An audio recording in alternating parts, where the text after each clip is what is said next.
what should you do about chargebacks? Well, let's talk about what a chargeback is, first of all, which is when a customer goes to their bank and says, I didn't authorize this charge, or it's fraudulent, or the product's not as promised and the company won't refund, or something else that causes the bank to say, okay, the customer was treated unfairly. We're going to charge this back, which means they're going to A, pull the money from your account and refund it to the customer. B, you're going to get a fee charged to you that's going to range from $15 to $35, depending upon your merchant account and your deal and your volume. And C, you're going to get basically a black mark on your account because you got a chargeback. Now, it doesn't matter if you just get one chargeback every month. No one's going to care about that. But if you get a substantial volume, then that's going to become an issue. And of course, you lose the money in a chargeback unless you fight the chargeback and win the chargeback, which is a whole nother thing that we'll get to in just a minute. But the first thing to realize is that if you get a lot of chargebacks and your percentage is greater than 1%, then the industry, Visa, MasterCard, consider that your chargeback rate is too high. You might not even know what your chargeback rate is unless you've had a problem, because you probably aren't even looking at it, but should be, because the computers and the people on the other end of your processing chain are looking at that and keeping an eye on it. And if you have a volume that exceeds 100 chargebacks a month for Visa or MasterCard, then they're definitely paying attention to how high your chargeback rate actually is. And if it's above 1%, you're going to hear from them at some point. That might be a friendly email or call. That might be a, hey, we just shut your account down. You can't process anymore.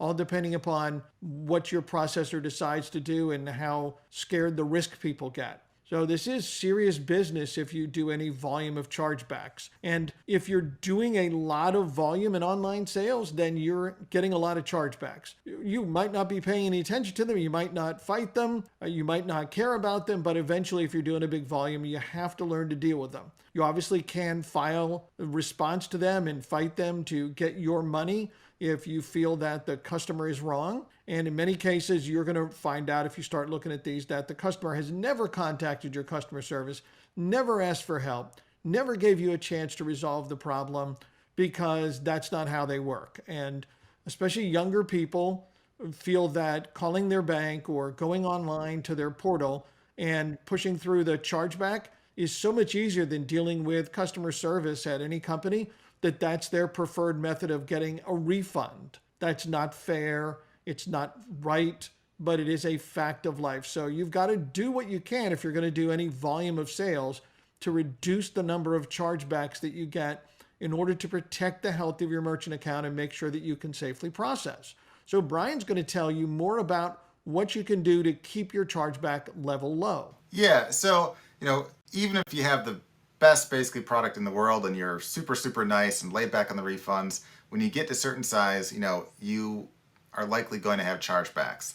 Just because even if you make it super easy for people to reach out and ask for a refund or fix whatever issue, again, there are people that just find it easier just to do a chargeback for whatever reason. And that's on top of people that might be looking to do it to try to scam you, to get some free products and all that stuff. There's definitely people like that out there. But the more common issue is there's a minor issue, or they just want a refund for whatever reason, and they just do the chargeback first. And there's, you likely can't eliminate it entirely, but you can greatly reduce your chargeback rate by basically doing a few things. First and foremost, you want to make sure that you have great customer service and great support. If they can't easily reach you, if they don't get a fast response, there's basically people out there that say, hey, I wrote them, a half day later, I haven't gotten a response, I'm doing a chargeback now. So again, you want to make sure that you have support in place. They're responding quickly over email, or if there's a number, which is even better, that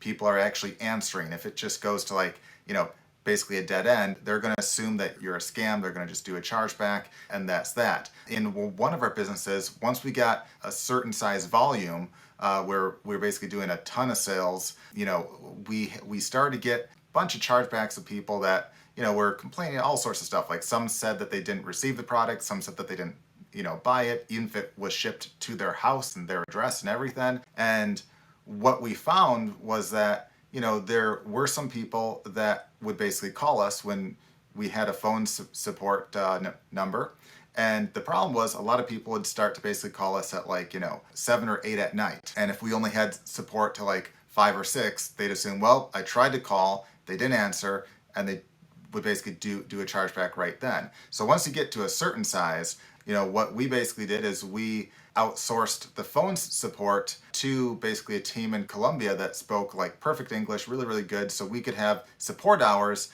up through, I don't know if it was like, midnight or one in the morning, but, really late. So if someone called at like 11 at night, they would get someone on the phone. Now, obviously for a small mom and pop, you can't really do that. But, if you're getting thousands of sales a month, that's something that you might want to think about right there. And that, reduces the chargebacks a little bit because they can actually talk to someone on the phone, even if they call 11 at night. Because you'd be surprised at the number of people that would call at like 11 o'clock or midnight, and they would get a voicemail saying, our customer hours are this time to this time, and they would just assume that it's a scam and do a chargeback. Another thing that anyone can do, regardless if you're a small mom and pop or if you're huge, is you can make sure that on your descriptor, which is like a little description that someone sees on like their credit card, it's like one line, it's like a short line.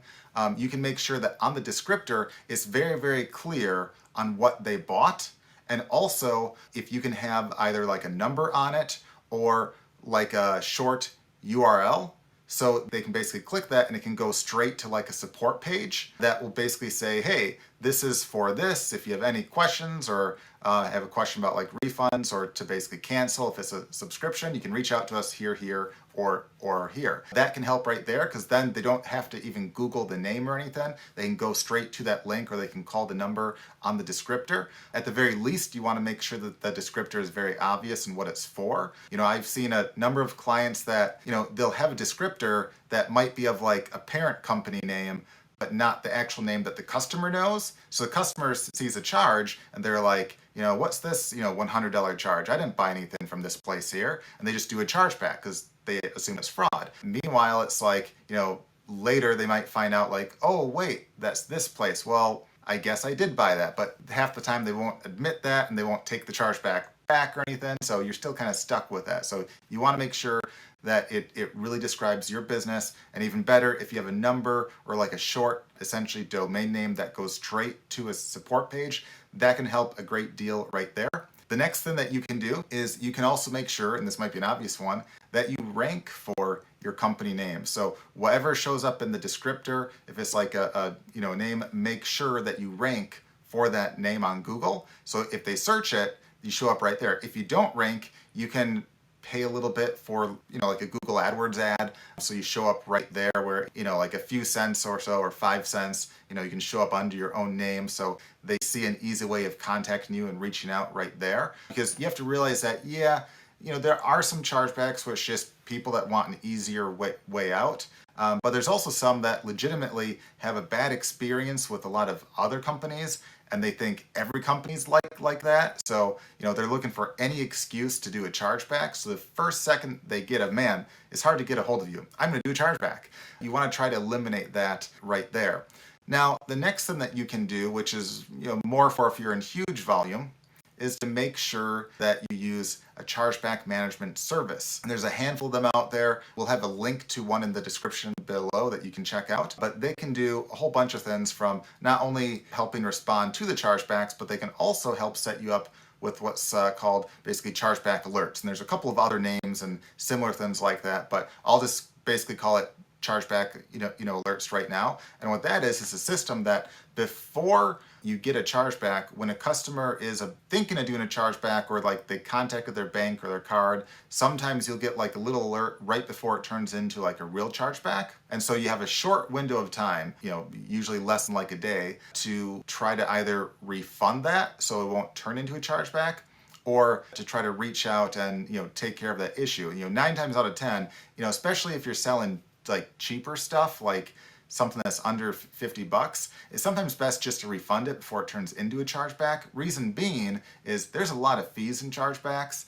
Sean said, fees can range from like $15 to $35. I've seen them as high as $45 even. The more common ones probably in like the 35 range. But that's a lot of money, and sometimes it's not worth the fight, because if you lose, you still have to, not only do you have to pay that fee, you're out the cost of the product and you're out all that money that you got. So it's like, it sucks either way, but at least you save some right there, and you help reduce the number of chargebacks you have and your chargeback rate at the same time, which oftentimes is more important, because the difference between having like a 0.9% chargeback rate and a 1.1% chargeback rate sometimes can be the difference between having a merchant account and not. You want to make sure that you're very, very careful on that right there. And last but not least, we're also big fans of not only having really good customer service, but having kind of laid back and basically customer service that you empower the individual support workers with the authority to do a refund if they think the case is necessary. So like if we have a refund policy, obviously anyone within the period can get a refund. If it's something that's like just outside of the refund policy or the refund period, it can be like a case by case basis where, I see a lot of businesses that take like a hard line where it's like no exceptions, blah, blah, blah. Even if the customer's like, I tried to reach you here, here, and here, and I couldn't, and blah, blah, blah, blah. It's like they're getting frustrated. They feel like you're trying to screw them. Where if you have a support worker that says, here's some evidence that, they did try, maybe, or, maybe, this sounds like a valid story, allow them to do the refund, because the second you don't, oftentimes will just turn into a chargeback anyway. So being laid back and kind of nice on that stuff can definitely help reduce your chargebacks, because we've seen, a lot of businesses that have gotten into trouble because they have super strict policies where it's like no refunds period. They're not even upfront with that right there, or they're almost impossible to find a support number or support email, and when you do, sometimes they don't even respond, and they'll just have like ginormous basically chargeback issues, which can cause a lot of issues, can make them lose all their merchant processing and a bunch of other stuff. So you definitely don't want to be a hardliner like that. But once more, if you're looking for additional helps on fighting chargebacks and managing all that, if you're maybe at the level where like you're kind of close to being an issue, which definitely if you're over 1%, you're going to have issues. Even if you're above 0.7%, you're likely within that range where like someone might look at you. So if you're above those or basically close, you definitely want to look into what you can do to help reduce that down. Make sure again to check out the link below for some more information on that, especially more information on basically chargeback alerts and stuff like that. If you're a large company with a lot of them and you want to greatly reduce the chargebacks, even more, definitely check out that. But yeah, with that, guys, again, if you're laid back about it, if you stay on top of chargebacks, you'll greatly reduce the chance of running into issues and losing merchant processing, which you absolutely don't want. So with that, guys, if you like this video or want to listen to additional videos on how to run your business better, how to make more money, how to invest more from your essential business and all that, make sure to like and subscribe below, and we'll see you guys on the next video. Thanks.